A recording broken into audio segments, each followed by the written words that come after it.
Nominal versus effective rates of return. Return on investments is the ratio of money gained or lost on an investment relative to the money invested. Economics Fisher puts forth the equation nominal interest rates equals actual interest rate plus actual inflation rate. If the expected inflation rate is different from the actual inflation rate, the expected real rate of return will not be equal to the actual real rate of return. Even if there is a positive net nominal rate of return in the balance sheet, after taking inflation into account, the effective rate of return might still vary, enabling adolescents to understand the difficulties in making a real return. In another sense, the nominal rate of return is defined as the rate of interest stated on the financial tools, which effective rate of return reflects the effect of frequency of compounding on actual investment return.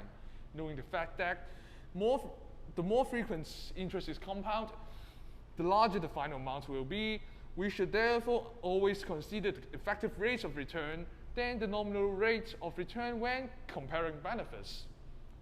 Preferred stocks, common stocks, and bonds.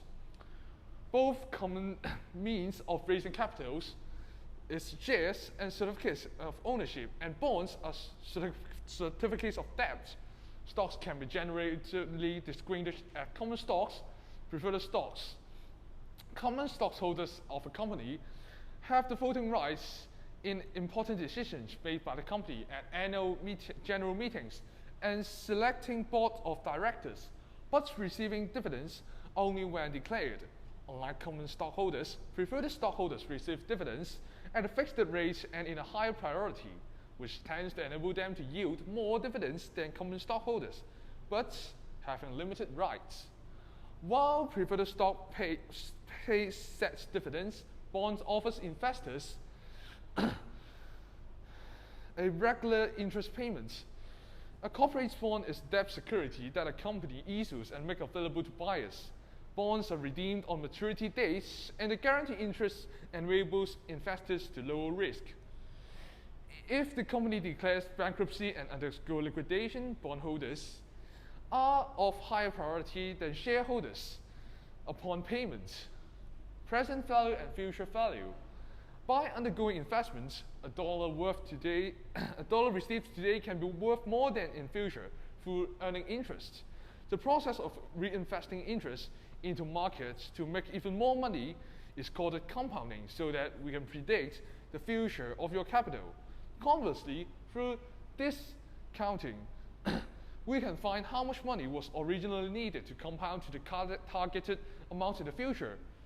That is, here to here. We travel back in time, which is the present value here. So how do we do the process of discounting? First, we can use the concept of present value to help us to make financial decisions.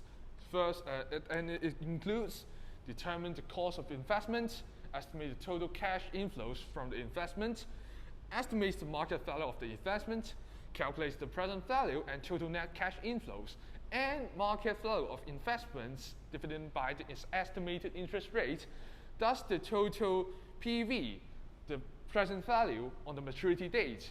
At last, calculates the net present value, total PV at maturity date minus the initial cost at present. If the NPV is positive, it is considered worth investing.